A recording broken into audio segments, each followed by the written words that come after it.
you the link over Skype. Mm-hmm.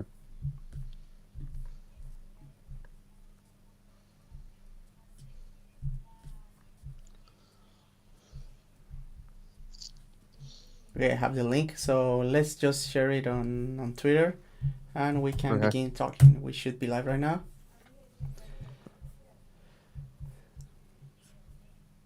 Share to the Discord too. You said you sent me a link on On Skype, yeah. Yeah, I'm not seeing it yet. Wait, yes I do.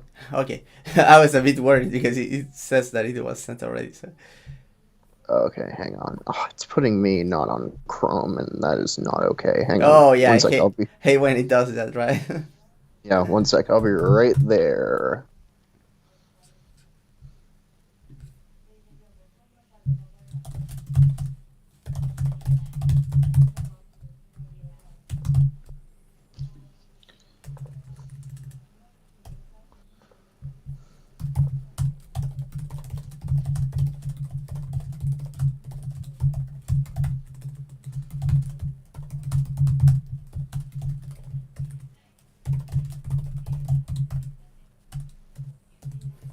Okay, I'm just sharing a little bit so we can. Yeah, and I'll what I'll do is if I need to get drops, I'll ping you in like the DMs Okay, and stuff, yeah. and just let you know. I can't take over from. I mean, I can make time when you're not here, so it is not that long, right, to get the drops. Yeah. Hey Ghost, I'm doing great. The reason I'm wearing sunglasses is because of this.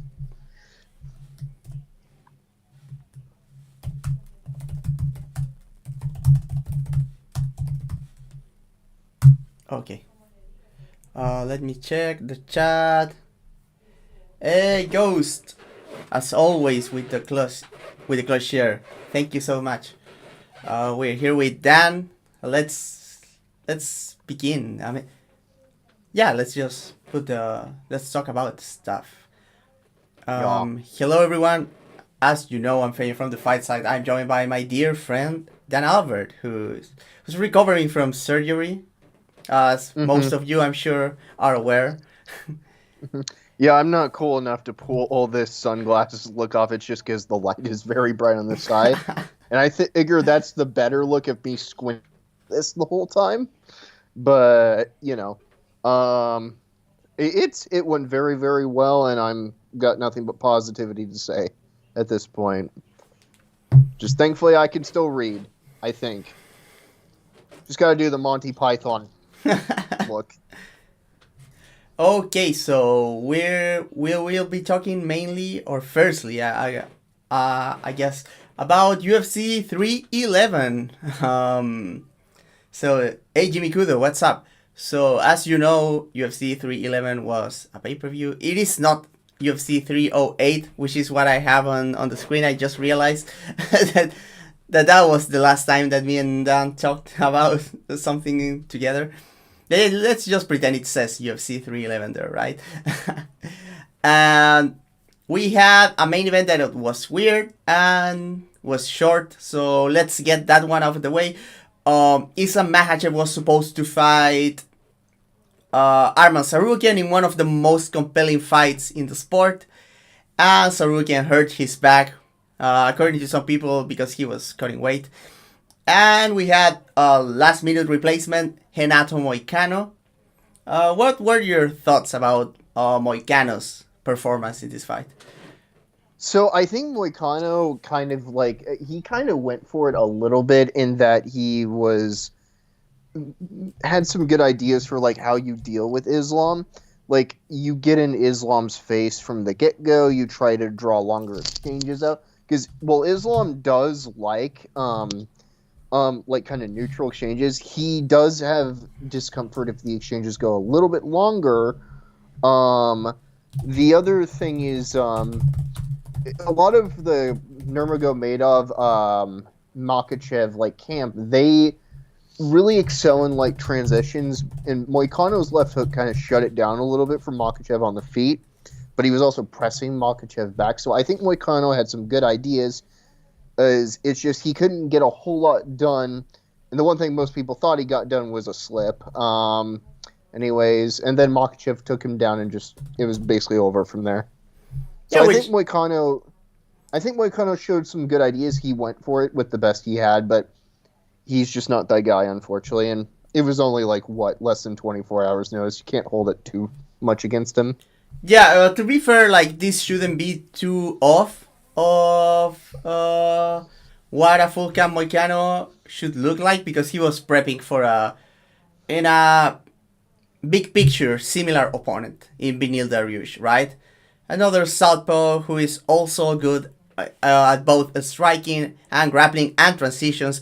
So Moicano was trying to fight a similar guy, right? Like obviously some subsets of tactics would look different if he was looking to prepare for Makhachev in particular, but I guess there's like a ceiling about Moicano. I think he approached the fight the right way. I thought like moving forwards without like giving like super easy takedowns and countering in combinations were like exactly the things that I would advise Moicano to try to do against Makhachev on the feet. On the floor, again, he was staying safe on the bottom, and then as we have seen quite a few times, Moicano, I mean not Moicano, everyone is able to generate movement better if you stay on bottom position, not against the cage, and use butterfly hooks to try to grab a single leg to get up. Moicano sadly didn't get to a single. He elevated.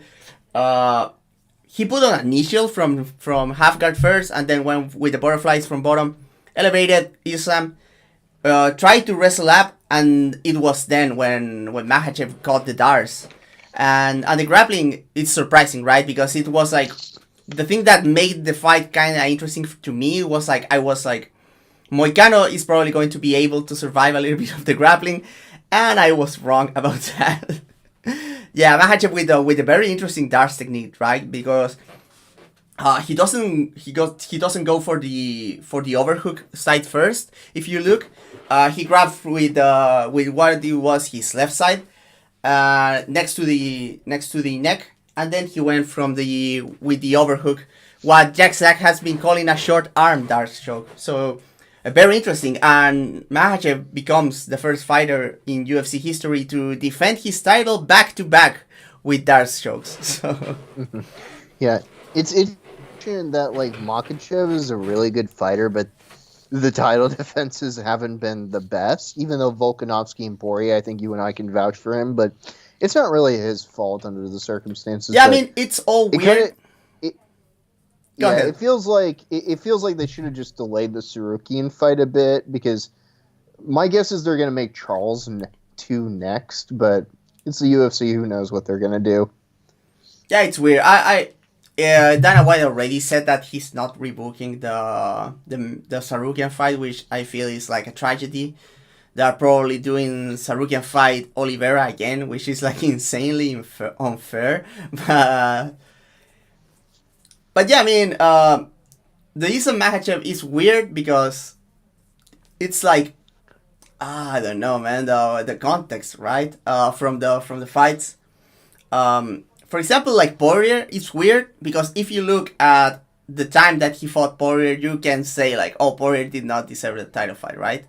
But at the same time, Poirier showed up to be a very good challenger in that fight, and he showed up as a very good fighter, even though the historical context would tell you otherwise, right? Like, we can all agree that Poirier is already past his prime, but he showed up for that fight, so I give props to Makhachev for that one. That's a good question, James, asking if 155 is messed up as a division. I don't think it's messed up, but I do think it has a history of mismanagement. Right now, I don't think it's a case of it being messed up. I think it's kind of a case of it needs more of a turnover. Yeah, I feel like, and I was talking about that with Freeram the other day, and the guys on the Discord, the Fight Side Discord. We were talking about like a lot of people should be defending their position in the top 15. I feel some very clear ones like Michael Chandler, like Jalen Turner. These kind of guys that should be fighting people outside the top 15 to create movement. right? Because we've seen that the rankings are like decent, but they are like super stagnant. We have seen Chandler hold into his position in the top 15 for a very long time for no reason, because his only wins are Hooker, which like respectable, especially at the time. But that was like 5 years ago, right? And then he only beat like Tony Ferguson, who was not ranked at the moment that Chandler beat him, and was already in a very bad losing streak. So it is all very weird, right? Mm-hmm. But yeah, I mean, more or less, just kind of sucks for Makhachev. Hopefully, we get the Sorokin fight, or Oliveira gets a better showing to push him. But yeah, it's in a weird place right now. But good question. It's just Yeah, kind of a waste of a title fight. I wish we got it delayed, but it is what it is. yeah. I mean, it's good for Makachev. Like it's not like a full defense in his books for his legacy, but it's like interesting, right? Let me get through some other questions. Rio Sosen says, "Is it good to wall walk against wrestlers who don't wrist right or ankle right?" Yeah, I would say that's exactly the kind of fighters who you usually wall walking, unless they are like very good at taking the back, right? And that was like what made Habib so dangerous, and what makes Hamzat so dangerous to walk against. That they're not only very good at riding legs and wrist, but will also take your back fully if you expose it. So they are like the full threat. So clearly, wall walking is not like the way to go against them. Chandler still being ranked is the funniest shit ever. Man, I don't understand it. So let's get into the fight that everyone has been talking about, right? In our co-main event, Merab Dvalishvili defended his title against Umar Nurmagomedov. So Umar, still a pretty unknown commodity, right? He's coming off a big win over Corey Sanhagen, though the opinions on the Corey Sanhagen fight have been very divided. I mean, obviously everyone accepts that that's a very big win, right? But at the same time, I thought that Sanhagen did not fight like a super good fight to win that fight. Even though he looked good, I don't think he approached that the right way, especially with the low volume kickboxing, throwing less than Umar, taking very little risks. So Umar was like coming into this fight with being very unproved. His only other challenging fight, you could tell that it was like Raoni Barcelos, and that was looking like a very close fight until Umar found a very rare knockout, a punch of a knee that put Barcelos completely out, which is not like something that you would expect to replicate every time if they fight.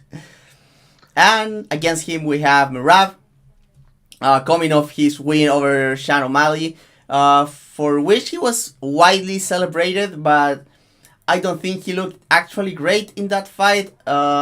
He clearly lost one round, and there was like two other sketchy rounds, even though Merab completely had the optics in that fight. You can maybe make a case for O'Malley winning that, and I don't think that Merab really pushed all his advantages in that fight. So we were all like wondering what's going to happen here, because I guess like a lot of us people that watch tape and make predictions and that kind of stuff, or analysts, if you want to call us that, we were expecting. We were expecting. I mean, we were thinking that Merab needed to push the pace in this fight to win, and we weren't super sure about Merab pushing the pace from the get go, right? So this fight, I didn't do a whole lot of tape study for it. My impression on Merab, my history with him, has kind of just been a case of talking a lot about. He's a very interesting, like, physical intangibles kind of fighter who benefits upon that, but has a lot of really good game planning on his team around him, mostly from Sarah Longo, to compensate for it. And combined with, and this is a point we'll reiterate later, being literally a top 1% athlete in MMA history, but we'll get to that later. Merab versus Umar here, in case of you have two teams with like a very like specific kind of like very focused on like certain mitigation control games, but from like different directionalities, and kind of asking yourself, how are these two guys going to interact with each other? And to start out with, I definitely think both of them canceled each other out because they kind of put each other early on kind of out of their comfort zone, because it's like, oh, I can't tie up with you that easily, so I kind of have to figure out ways to enforce my game, which in Umar's case was, I'm going to try to do the old neutral control game and hopefully keep outpointing you. Whereas Marab's thing was, I got to keep like pushing the pace upon you. And it led to a fight that I think many people kind of expected to be maybe one of those weird cases where they canceled each other out. And you would think that it would become like a Khabib T-Bow kind of situation where it would suck. But no, this fight was actually really, really freaking good because both guys kept trying to do so much. Uchin kept like pushing each other. And it just led to a lot of dynamics, and there's frankly a lot to start with. Do you want to take off from here, Feño, or do you want me to? Yeah. So why don't we get into the dynamics of the actual fight? As you said, we were interested in seeing like a Merab because, and we will get into some questions of the from the crowd, because as some people know, Merab historically a several Longo fighter. Now it's called like Longo and Weidman, I guess.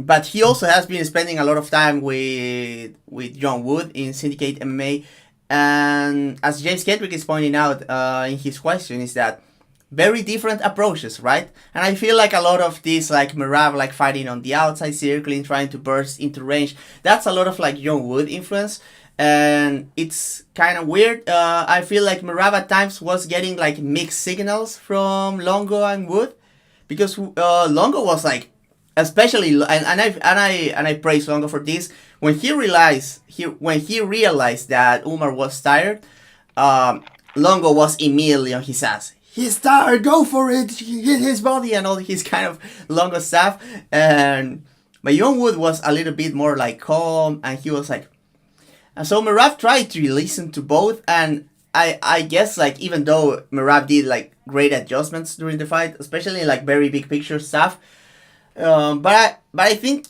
there's a world where he takes over easier from the third round. Do you feel me?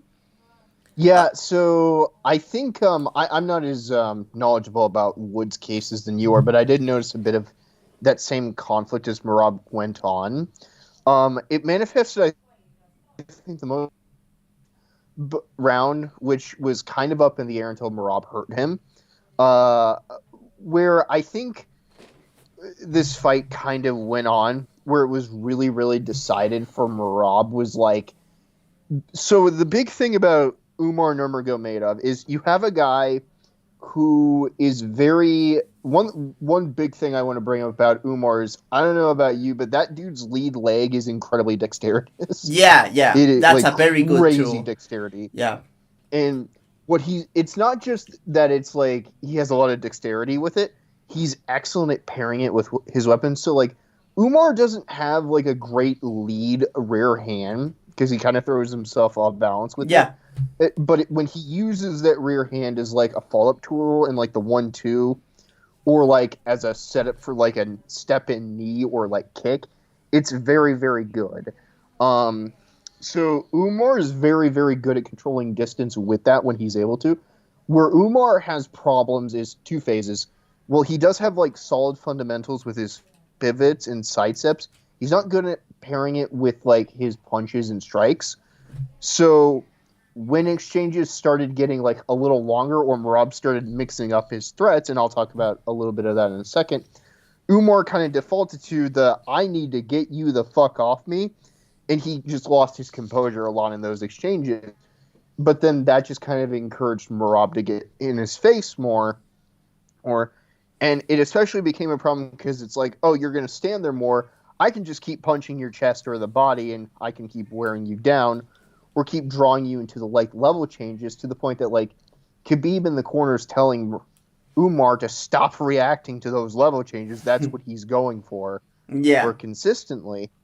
And so you have you then have like situations where just like when those exchanges get longer, like Umar is fine in the first layer, but then he starts throwing himself off balance constantly, especially as they get into the corner. And if there's one thing Sarah Longo has conditioned in all of their fighters really, really well, it's get the other guy to that cage, and the moment they're there, you make sure that they hate it there, or like Yeah. Yeah. always consider that. And that's the one of the big things that like I think let Merab win this fight. And on the scorecards is like he never lost sight of that like priority, and that's the thing like Longo was like really adamant about with him. On Wood's side though, Wood's side's interesting because there are some like neutral space stuff that Merab does that I think's really good. Yeah. Genuinely. Actually, yeah. And I think the big thing is like Merab's like stutter step like bounce on his entries are extremely deceptive.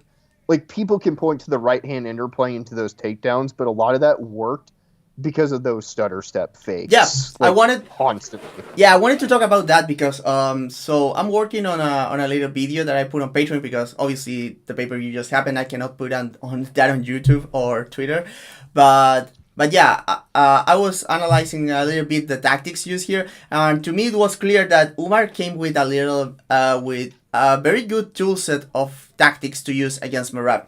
He was looking to punish the kicks. He was looking to every time that Merab tried to win the outside angle in a very obvious way, Umar was ready to attack from his lead side, be it with his lead leg in the form of front kicks or roundhouse kicks, or with his jab. So, but what allowed Merab in the long term to actually get that outside foot position, because he was like all his entries depended on him getting a very deep step on the outside foot positioning. Where what you were just talking about, that Merab, and that's, I think that's something that's coming from the from the Wood side, is that Merab circles and he squares his stance a lot, and he starts with the stutter step from side to side, and it really like hides the moment that he steps in with that deep step to his left side. Yeah, and that's something that great. he was not able to do when he was like staying right in Umar's face at the beginning of the fight. Go on. Yeah, it's really useful too because like, well, Umar has like good single layer like pivots and side steps. Like when Umar can't read like where he's supposed to go, he will default into like more linear like directionalities. Yeah. When he's in that neutral space, and that's what those stutter steps took advantage from, because it's like, ooh, am I going back in or out? Oh nope, I'm coming back in. And Umar's like, shit, gotta back up a little bit. And so that thing constantly disoriented him, and just let Merab just keep coming in entries, because it wasn't just the right hand, because it's like, it's not just a case of like persistent, oh fuck, he keeps throwing the right hand takedown attempting me. That's exhausting. It's, oh, the disorientation of those feints too, that's fucking it up too. Constantly. It's just really, really annoying to deal with. Yeah, and also another thing is that, for example, if you ask yourself like who is the better boxer here, Umar is superior to Merab as a boxer in a lot of ways. As you said, in a vacuum, his footwork is better. He's a harder puncher with better accuracy. But where Merab was winning is that the moment they were beginning an exchange, Merab was confident. He was like staying in his stance, even though a lot of times he entry crossing his feet or shifting. But once he initiated an exchange, you can tell that Merab was in a good posture to absorb strikes, to throw strikes, and Umar was slowly squaring his stance, throwing his big punches because he was very uncomfortable. So that's another thing and that comes from Longo, right? You can criticize Longo fighters for a lot of reasons, but even though the punching mechanics you can maybe criticize. Longo's always been an ideas man, like a big picture ideas man. Like that's why Weidman was successful. That was why Aljo was successful, and that's a big reason why Marab's successful. Because Marab may have the craziest motor or you've maybe ever fucking seen, which is its own conversation I'm sure we'll bring up. But like a big reason why he's so effective is because, again, it's like get his ass to that cage wall. Oh, you can hit those body shots when he resets his feet. Keep fucking doing it. But also when it comes to the mechanical side, because we were talking about Longo being a big idea guy, but also like Murav, for all his like the criticism that you can have about the mechanics in his punches, he's very good at maintaining a stance inside the pocket. He stays low, he stays balanced, and he doesn't like overthrow inside the pocket. And that was a big factor going into those late rounds where Umar, you can tell, was very uncomfortable, and he was making Umar miss a lot inside the pocket. And that's something very valuable. I think we will talk about the stances in a quite other few fights. We will talk about the stances and balance when it comes to heel, when it comes to Talbot. So we will be talking about that. But yeah, another thing that Umar brought to the table here, and that's another classic from Longo. It's just punching the chest area, something that's so underrated. And Merab did the changeup, not with a straight right most of the time, but with a like long right hook instead of the overhand. So when he was throwing through the head, it was the classic overhand deep into the outside. And when he was looking to land to the body, he was looking to a long but still like kind of tight and mechanically sound a right hook to the body chest area that I felt it was very effective. That was a very good adjustment too, because he did not begin the fight throwing that one. Yeah, and even if like the mechanics of it were off and stuff, like he always picked those spots very, very carefully because it's like the difference between hitting the head and body on the retreat is the body isn't going to be able to dodge those shots when the opponent resets. Yeah, exactly. Yeah, and he always did it with, like every time, especially the fourth round, which was like a budget round for him. And it was just he constantly attacked on those resets, constantly attacked on those longer exchanges, and you can just tell it was making Umar miserable. Yeah. At a set point. The other points of interest I do want to bring up though is like I think you're more equipped to talk about this because Rio is asking this just about the wrist rides and stuff, but some really, really crazy takedown defense and like clinch work from both guys. From both guys exactly in this fight.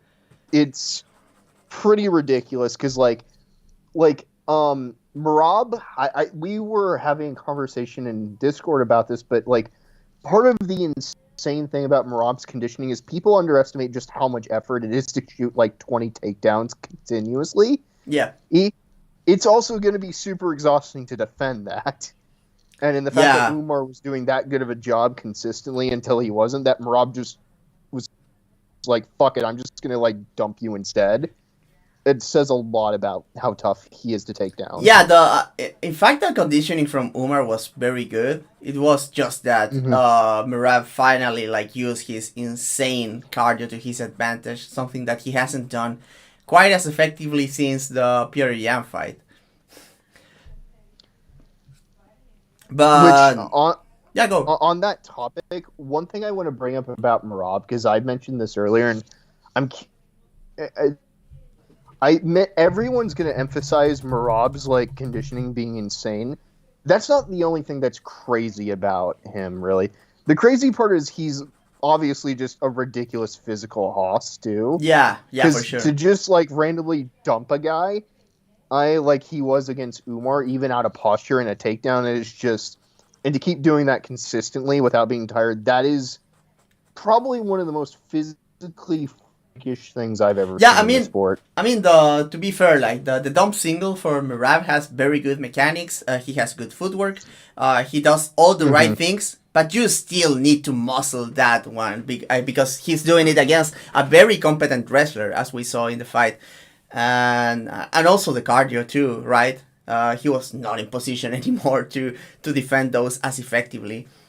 But yeah, I mean, the fight score wise, I think we both agree that Merab won the fight, but I think there's a little bit of place for argument here. Third round was kind of close. Yeah, the third round is definitely the round, and I can see it either way personally. I think I can see it. I score it for Merab because I do think people discount the attacks to the chest and body shots a little bit, but I do think to be fair that is one of the closer rounds I've seen in recent memory, from a not boring fight to score. Yeah, it was a close, interesting round. Yeah, it's I do think people discount the damage criteria with dumping people the way Merab was, but I think the real core of it is do you value the body shots or versus Umar's success keeping him off of him. It's a close round. I can see it either way, but I don't, not a robbery at all. What is the real story though is the O'Malley fight implied this to an extent too, but I do think it also should suggest to people that Merab, well, he is this insane force of nature, is not unbeatable over 5 at all. There's still things that are worth concerning about. His still outside footwork at the start is still a concern that he has to snowball a little bit. There still are some openings on entries. He's the other guy establishing initiative, Umar setting up this budget Dustin Poirier shift to hurt him in the first round, for instance. And I mean, even then, his motor's insane. Just if you can build that lead and be able to survive the avalanche, then it's still there. If you can't snipe, yeah, I feel it doesn't mean it's going to be easy. No, you need to be a very good fighter, but I feel like a fighter like Peter Yan has the tools to beat Merab, but he approached it not in the right way, especially with you cannot respect. You cannot fight the fight respecting every little every shot from Merab, right? Because he's going to keep you. Yeah. He's going to eat you alive. Yeah, the thing with Yan is really defensively astute, but the problem against Merab is Merab just doesn't stop, so it constantly brings those defensive reactions, which makes him the most annoying for Yan to fight. So unless Yan can establish a middle ground to that, or can lead with that, it is a winnable fight, but it's a very annoying one philosophically for who he is. Yeah, exactly. But it was a good fight. It was very exciting to watch live, especially when Merab was mounting the comeback, because it was looking like a rough fight for him. But yeah, I feel like some overreactions as it is usual. A lot of people saying oh, Merab is the best bantamweight head to head that we have ever seen. I don't really agree with that. I don't think you can make a best head-to-head bantamweight compared to other divisions. It's too horizontal a ceiling, personally. Yeah, it is very matchup dependent in a division that it's as good. Because, for example, and this might be a hot take, but I would pick Merab to beat Peter Yan again. But I would pick Peter Yan to beat Umar, to be honest, very easily. I would. Yeah, we talked about this before, and I agree with that. I think you and I would both pick TJ to be really annoying for Merab, too. Yeah, I mean, they're another for each other, but I gotta go with TJ. Merab would have to take so much damage to put on the pace late, and putting the pace on TJ is not a granted thing, right? So yeah, the thing is though, if you're looking for the guy to beat Dvalishvili consistently, you need to do a couple of things. If you can, with his avalanche style, you need to make him think, or you need to hurt him, or you need to out-position him. Probably one of those three, or all of those. And also there are other kind of matchups that are kind of interesting for Merab, especially because you cannot count on Merab never getting KO'd, right? We have seen him hurt plenty of times, especially against a very fast over the hill Marlon Moraes, and also against Sean O'Malley in that 5th round, right? So I would say fighters, for example, Cody Garbrandt or Renan Barao, which have very, very good takedown defense, and have him insanely outgunned in the early going of a fight, are very rough fights for him. Obviously, if it goes long, you can see Merab starting to put on the pace on that kind of guys, especially guys that can't doubt themselves. But on the early going, nothing. nothing tells me that Merab survives the early rounds against a prime Cody Garbrandt or a prime Renan Barão, right? Yeah, and then in an interesting opposite direction is like, how does he deal with like guys who specialize like at pure mitigation, like a Sun Tzu, or guys who are just really really annoying to corner, like Cruz? Yeah, exactly. Cruz. Like because you can one thing that they say, oh, Merab would just out wrestle Cruz, but you gotta understand that Merab's footwork is not that sophisticated. Like he would have trouble dictating when to initiate exchanges against someone with the footwork of a Dominic Cruz, of a Sun Tzu. So I feel like, and I'm not saying like, oh, Merab is overrated, Merab would lose all those fights. I'm not saying any of that. I'm just saying that he's not this invincible monster. Like, there's a reason that he has been winning very close fights as of late. He has the good vibes. He has the optics. He has the vibes. But you gotta understand that scoring wise, both the O'Malley and this fight very close. Right? Yeah, but yeah. Oh, hey, Dr. Jones, PhD.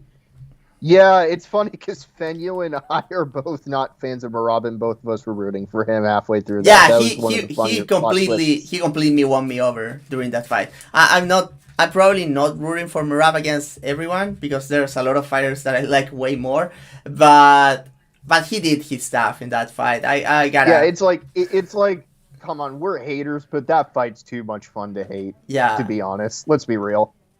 And it was like very hard to not root for Merab because he was the one that he was like mounting the comeback, doing the adjustments. Even though like you can tell that Umar was like a complicated matchup for him in the early going, right? Yeah, but once again, if anything else, this just proves bantamweight's the best division in MMA. Like even where fighters maybe we aren't as big of fans for, they consistently put on the quality stuff like this, and I'm proud to say I'll eat my words. The fact that this fight, I thought it was going to be boring. I was totally wrong. It was awesome. It was very, very good, yeah. Talking about like good divisions, why don't we talk about a bad division that gave us a very good fight, even though it was a mess. Oh, yeah. I enjoyed this fight so much. It was a very good fight. I'm not afraid to say that.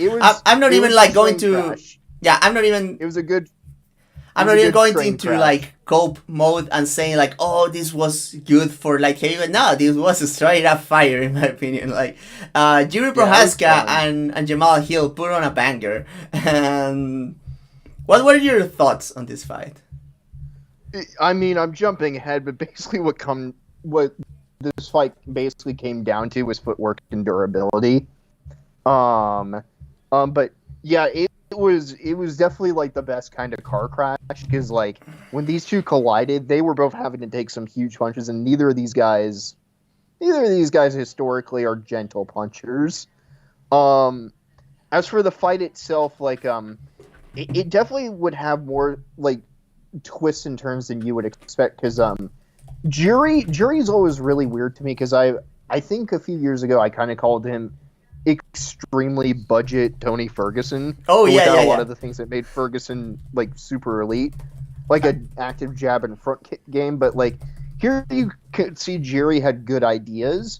Like as far as like Jiri's always had a deceptively good like pull lead right off the weave when he uses it.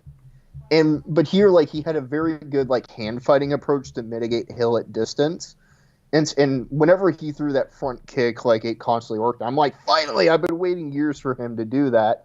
I wish he did it more, but it is what it is. As far as Hill went, Hill had some great comebacks after like the second round. No, sorry, after the first round, because that didn't go well for him. Hill has a lot of problems, and we'll get into them in a minute. But like when Hill zeroes in on like something that works, he does stick really well with it. Such as like attacking the resets with body shots, or like countering as Jiri did, or like constantly like looking to like switch things up on Jiri. But yeah, the deciding factors of this fight were footwork and durability. I think that's the gist of it. Yeah. I feel like both guys are very messy in execution. Weirdly, I feel like Hill is like the. I feel like both guys are good in ideas, but I feel like Hill has like better ideas but worse execution. and but yeah, it came to the footwork, right? And it's one of those like weird cases where like Hill has some good footwork ideas, but his mechanics are so bad that it ends up costing him, right? Because he has some good ideas of winning angles and chasing people of the collar ties and that kind of stuff. So like his footwork is not completely a void, but the fact that he's like constantly crossing his feet, not maintaining his stance inside the pocket, it leaves him vulnerable. And while Jiri still has some problems with his stance, especially because he widens it too much at times, but he has a very a better foundation. You can tell that Jiri, for most of the time, even though he can be a mess, he can be with his head very far here, but he's usually balanced and in position to absorb impact. And you can tell that Hill is very durable, but he's not doing himself any favors with the mechanics of his footwork being so jittery and out of position at times. And obviously, like, Jiri is a tremendously durable guy. Like, he ate some shots from Hill, and Hill is a big hitter, man. Jamal Hill hits very fucking hard, and Jiri was taking those. At the end of the second round, though, you can tell that if you expect one kind of fighter to be like very resistant to body shots, is the kind of fighter that Jiri Prohaska is, right? Some guy that kind of guys that are like unbreakable on the mental side. But even him got hurt to the body by Jamal Hill. And a beautiful counter of a catch kick when he threw like a rear. He was standing unorthodox in that sequence, and he threw like a rear hook while holding into the leg. That was a nice counter, and he hurt Jiri bad. But then Jiri made the adjustments back on that third round to win. So it was a very dynamic and interesting fight. Yeah, it was really fun. Yeah, I think like the crux of Hill's problem with footwork is a big part of it is it maybe you. I'm curious to hear what you think, but I think it has to do with like how his entries at range work, because what he does is he has like ideas for how to enter, but he has like a very narrow set things to do. So Jury hand fighting him really threw him off, because it's like, oh, well, I can't jab, because for some reason a lot of fighters at light heavyweight don't know how to deal with the lead hand fight from a close stance thing. So Hill kind of doesn't think I can use a kicking game to kind of mitigate that. He's like, well, I got to figure out other things. I'll just wait for you to throw first, which did work for him, to be fair. But it really, really showed that like he could only get his like stuff going when he could force Jiri to reset, or like if he could punch into the clinch, which was some of his better work of the fight. For Hill, but yeah, his lack of ancillary tools to create entries just constantly bit him in the ass here, because what happens for him is hit with his two, especially, he'll lead with the one, but he follows with it in this fight. And then by the time he's thrown the two, he's already squared his stance up. And the amount of times he gets countered for that is frankly ridiculous that he doesn't get finished sooner. And it's ultimately one of the reasons later on why he does. But yeah, I think Hill's biggest problem is he's not great at like entering an exchange in a safe way, unless the other guy is more of a static target, and Jury certainly wasn't that here. Yeah, for sure. Getting to the chat, Dr. Jones said like people clown on Jiri's head movement, and yeah, it's not great, but that is because it is good until it isn't, and I feel like that's I clearly understand what you're saying. Like, I agree with that too. When Jiri is evading shots, like it is completely working, and he's not like completely putting himself out of position to not be able to keep fighting. That's why it works. The few times that you have seen that punish, it looks very bad, but usually like it is like above average defense for the division. You gotta admit that. Yeah, Jury's thing is like he has a lot of issues, but that dude understands like rhythm on a level most light heavyweights don't. Jury's problem is that he just doesn't have that many like complex tools at distance, which is where someone like Pereira really kills him. Yeah. And so to speak. And I mean, on the topic of durability, this fight just should further reinforce how hard Pereira hits. but also furthermore, just White Pereira is just very annoying for Prohashka to fight. Yeah, Jury has a unique sense of like when he's able to lead and make the other guy really nervous with the feints, like you can tell that's where he comes alive. Jury's definitely the kind of guy who has to free flow with his tools where I think he's really, really scary. Yeah, and the big problem against someone like Alex Pereira is that he never allowed Jiri inside unless it was on his own terms, and you don't ever want to be inside the pocket against Alex Pereira when he's dictating the terms of the exchange, right? Because he's going to left hook your face off, and that exposes like the faults from Jiri, but not a lot of fighters are equipped to do that. One fight that I would be very interested, despite the fighter being like old and out of his prime, but I think like a good test for Jiri would be Jan Blachowicz, because that's like a solid fundamental fighter, but with the janky mechanics. He doesn't have like the killing like super tight left hook inside the pocket, but he will left hook, he will jab, and he will defend kicks. So that's a very interesting fight, I would say. Yeah, I've been wanting to see Blachowicz against Prohashka for a while because that fight just promises to probably be really fun. And probably not that fun for Jiri if Blachowicz still has it. Yeah. Yeah, hopefully he does, right? True. But then again, it's light heavyweight, so who knows? Nobody knows what's going on there. Nobody knows what's going on, but we enjoyed the fight. It was a good fight. We appreciate it. It was a fun car crash. Yeah. Before that, we had a heavyweight bout between Jailton Almeida and Sergey Spivak. And to be honest, that was kind of fun for what it lasted for a heavyweight bout. It had a lot of fun stuff. I got nothing. It was funny. I got nothing. It was funny and fun. We had some judo. We have some escapes from the bottom. We have Jailton landing some shots, man. So yeah, Jailton with a cross counter and the uppercut, like. It was funny to see. It wasn't as funny as his fight with Blades, but it was still pretty funny. Yeah, I mean, because this was like a more serious fight, right? The Blades one was a complete meme. This looked like actual, like professional heavyweight fighters here, but it's good, man. Say it ain't so. Say it ain't so. Jailton is a tremendous talent. You can say whatever, but he's a fucking monster, man. Yeah, very, very annoying. Like Blades, for what it's worth, I do clown on Blades a lot, but like, yeah, he got ragdolled in that fight. I had no idea what to do. Man, the face of Blades. Yeah, Blades was like, what the fuck? Why is this small guy so fucking strong? Before that, we have a fight between Kevin Holland and against what Dan Albert has decided to call the Riddler. And yeah, I called him that without even calling him that because I don't know how to say his last name correctly, and we'll just add the L because I have a speech impediment. But yeah, the Riddler.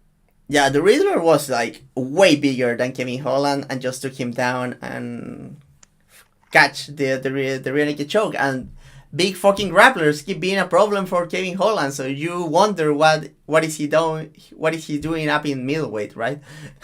Yeah, Holland's weird because like you can tell he's a really scrappy grappler, enough to fend off like guys for a decent amount of time. But the fact that he keeps putting himself in those positions, it is just further demonstrative of like his decision making issues and just his footwork always messing him over, or in just about every fight I've seen from him over the last few years. Yeah, I mean, he's just...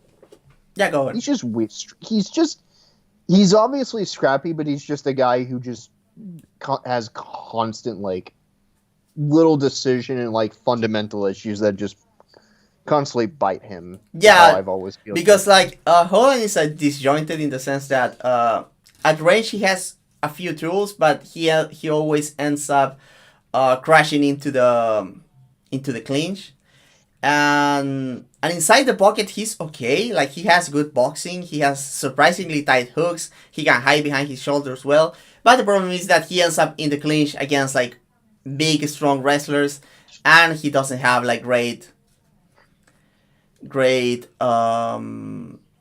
he doesn't have like great defense against big wrestlers inside the clinch. And then from the bottom, as long as he's able to create scrambles, he's like pretty good. But when he can't, it's like it is whatever, man. Like, would you put him flat on his back and he becomes kind of a void? So, so yeah, I mean, Holland. To be honest, and Holland is like super tall, but he's like welterweight size. We saw that in this fight. The Reader was way bigger than him, so that was that. Moving on, let's move quickly to the prelims.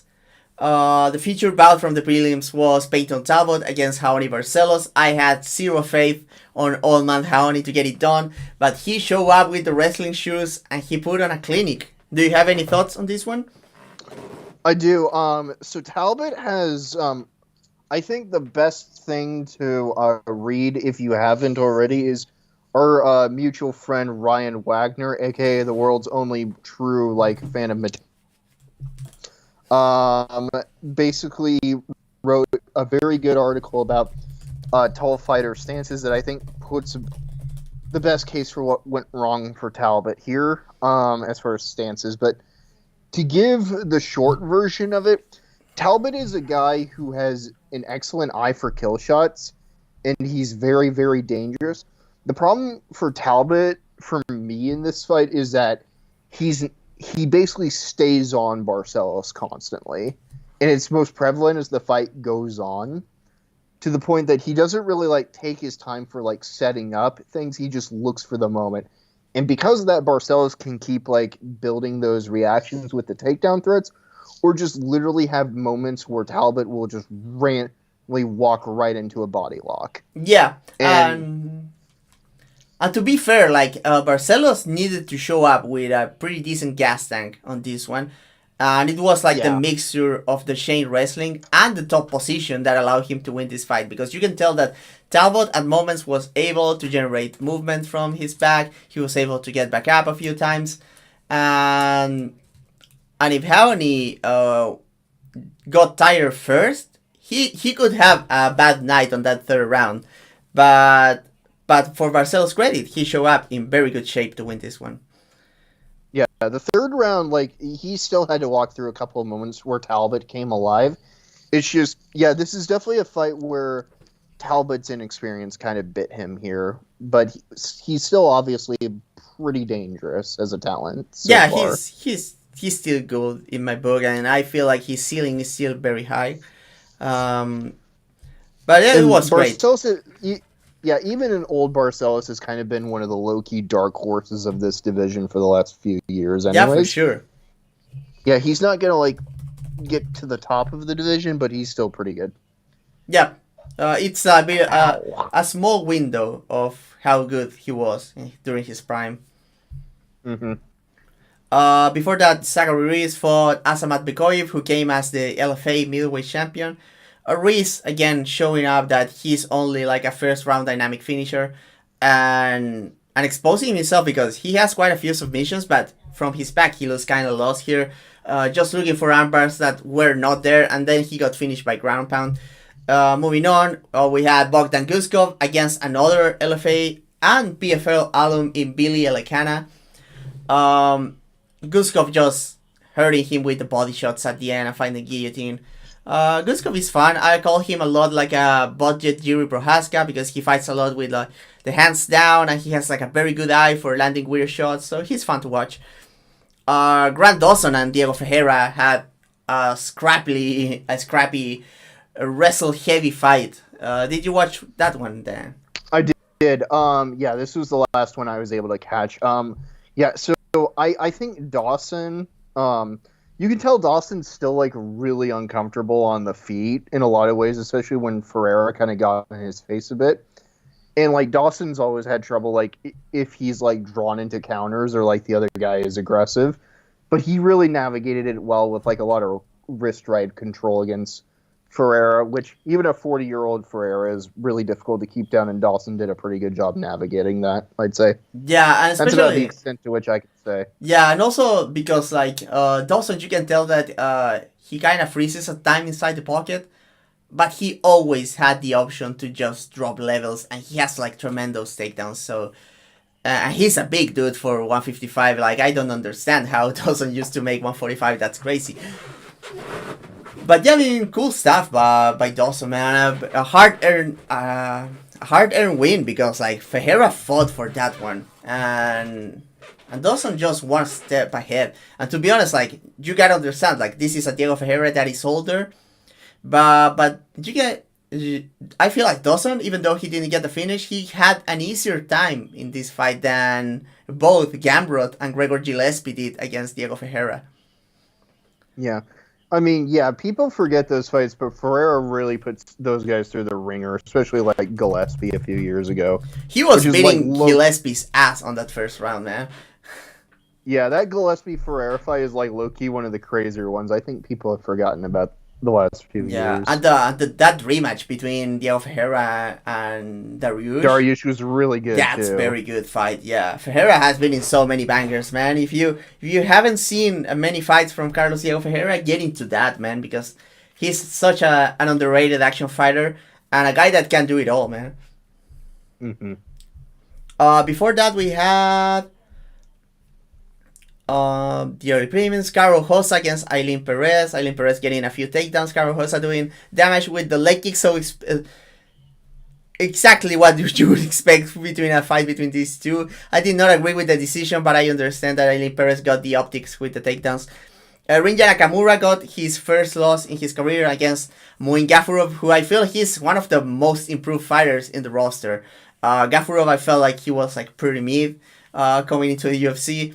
But then he looked pretty good in his last fight against Kyung Ho Kang. And now he looked even better here against Rinja Nakamura. Just controlling the distance, landing shots from range, denying the takedowns from Nakamura. So good stuff for Gafurov. And Nakamura back to the drawing board. He needs to get more confidence in his striking when he's not getting the entries or the success with the wrestling, man. Ricky Turcios fought Bernardo Sopai. Sopai looked fantastic here. Turcios is a very hard fight for any prospect just because he puts on such an insane pace. He's very hard to control on the ground because he's a great scrambler. And he never tires. And Sopai was able to hurt him repeatedly, outmaneuver him, get top position, do not get submitted, do not get drowned on that third round when Turcios really tried hard to get ahead. So very interested in Sopai moving forward. And our opener was Tagir Ulanbekov against Clayton Carpenter. Carpenter getting, and Ulanbekov getting again that step around takedown from over-unders on that first round. Carpenter got the takedown on the second round, catching a kick. But then Ulanbekov with the clutch takedown on that third. And yeah, Carpenter not undefeated anymore. Ulanbekov gets the win. And that was the pay-per-view. Really what stole the night obviously was, it was our co-main event, right? Great fight between Merab and Umar, and also Jiri versus Jamal Hill put on a show. Anything else you want to say about the event? Yeah, I think just sometimes it's just a further exemplification of, hey, sometimes you expect MMA to maybe not be as fun as you remember, and then sometimes it surprises you and reminds you that it's really good sometimes. Even in very unexpected ways, and that's what Merab Umar did. Yeah, and now we have a week off, and then we have Adesanya versus Imavov. Do you have any thoughts about that? No, because I have not watched Imavov, or at least I don't remember what he does. Okay. I think you can have fun. I mean, he's frustrating, but there's a few interesting fights, interesting things that he does. In that card, we also have a fight designed to give Dan a headache. That's Sharafutdin Magomedov, Sharabullet against MVP Michael Page. What are your thoughts? Normally I'd condone hate watching, but I will not be hate watching because I have better things to do. But I might be rooting for Sharabullet a little more. Oh my god, no, I'm all team MVP on this one. I will never forgive MVP for like the most annoying stance hands down thing I've ever seen in my life. I can't. That is, oh god, this is hard making me actually pick one. And also we have a fight between Sergey Pavlovich and Jairzinho Rosenstruik. So that's a car crash, right? That's gonna be a car crash. If it doesn't end in a knockout, this sport's officially done Oh for like yeah. a week. And you know there's like a 10% chance that Jairzinho just wins a super slow fight. Uh, Have you ever seen Vinicius Oliveira fight? I feel like I have, but I That's don't a remember. huge Brazilian that beat Ricky Simon in his last fight, and also killed Bernardo Sopai with a flying knee. Okay, I feel like I know who you're talking about. I don't remember a Yeah, lot he's of what fighting he Saidor does. Magomedov in that event. Ikram Aliskerov is fighting Andre Muniz. That's completely a junk weight fight. Awesome. Mohamed Naimov is fighting Can Ofli. I'm not familiar with Ofli, if anyone knows if he's good.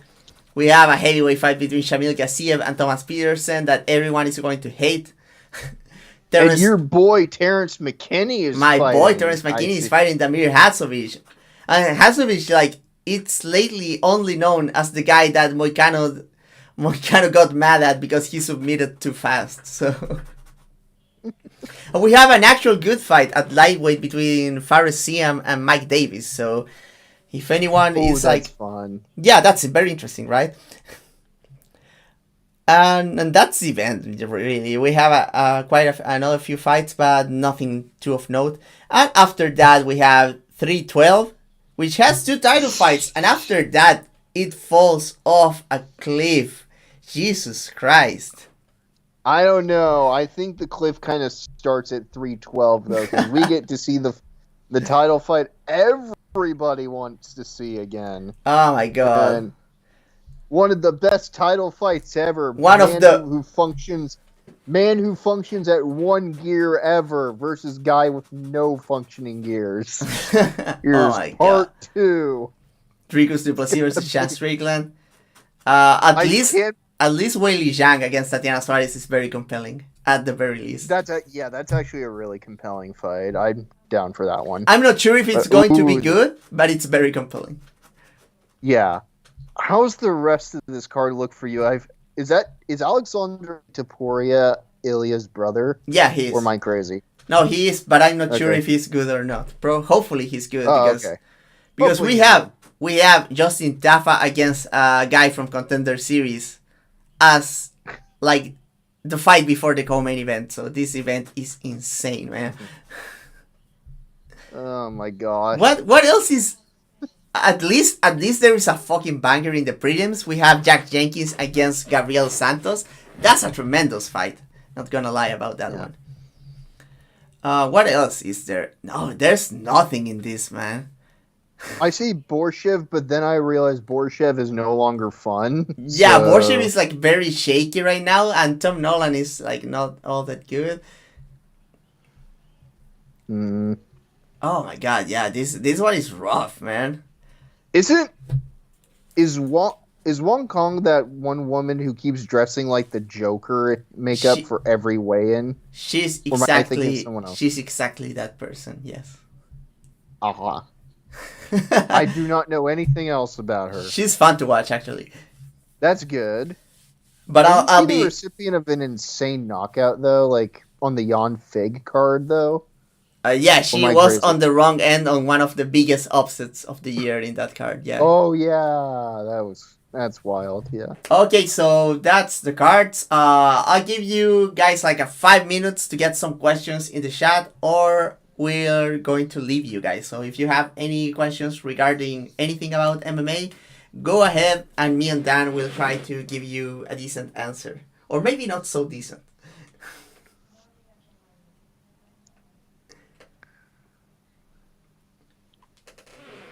Time is clicking, guys, so if no one has a question, we'll have to kill a puppy here, live on stream. Actually, I resent that. We should kill something that's, like, not adorable. Yeah. Because I do have a puppy over there right now.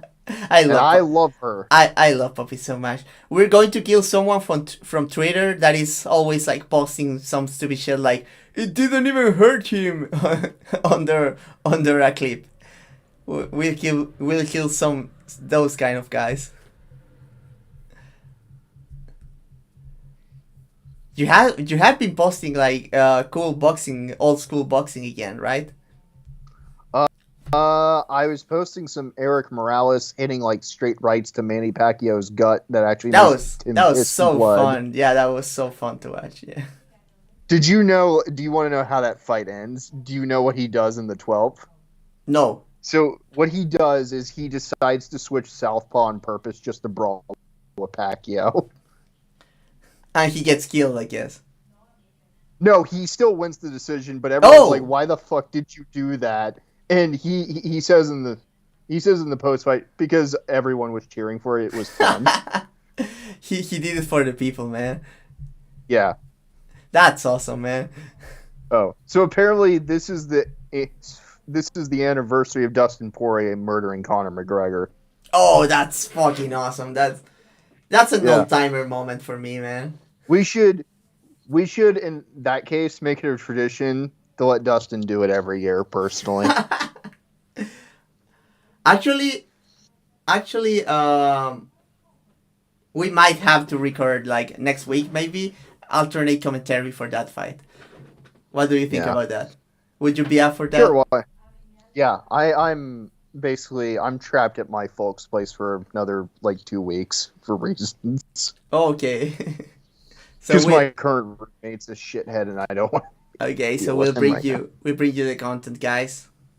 Okay, Do none of you have any questions? We got a question. we have a question. Is Yang Wei Li in trouble against Suarez, like every person has said on Reddit?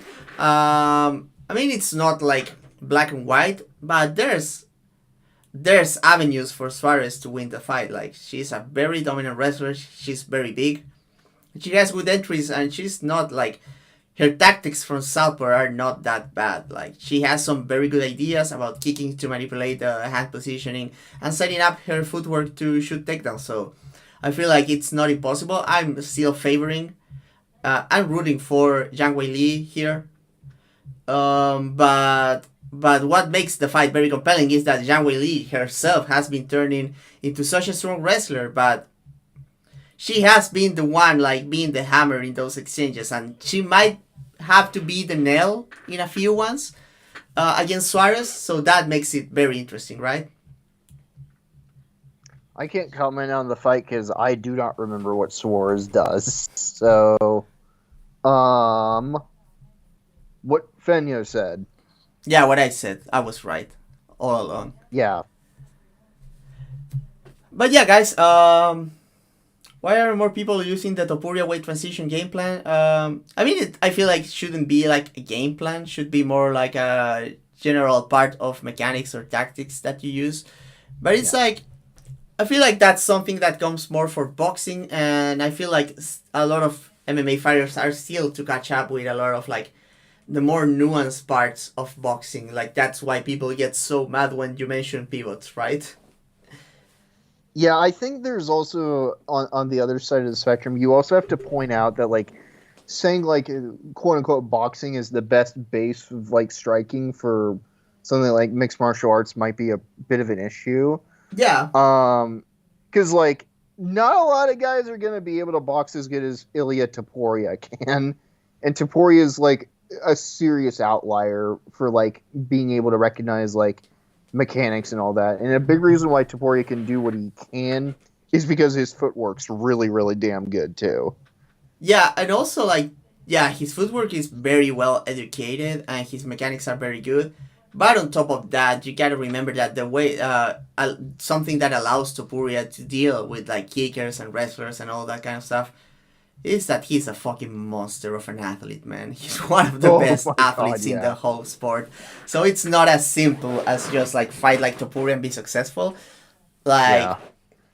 you gotta and you gotta understand that guys like Volkanovski and Max Holloway are also like insanely rare athletes in the sport. So Yeah, uh Holloway literally had like the two biggest cheat codes for years. God tier conditioning and nearly unbreakable chin. yeah, And for that's years. so Like rough.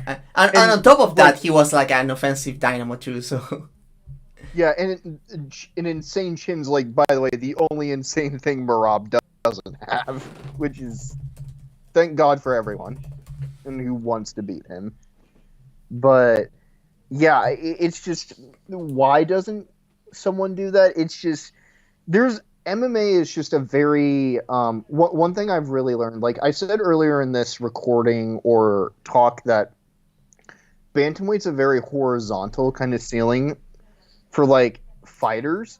That's kind of how MMA works in a nutshell. Because MMA, you have so much stuff you have to consider on top of training situations, training camps, physical attributes. Yeah, If exactly. if you are just a good fighter, if like you're a natural at it, can go so far. And like it's just it's just it's not easy to have like an answer for why someone can just And emulate you gotta Topuria. you gotta understand at the same time that there's a very big chance that eventually someone that it's a very bad matchup for Topuria shows up and makes him look like Mm-hmm. super bad.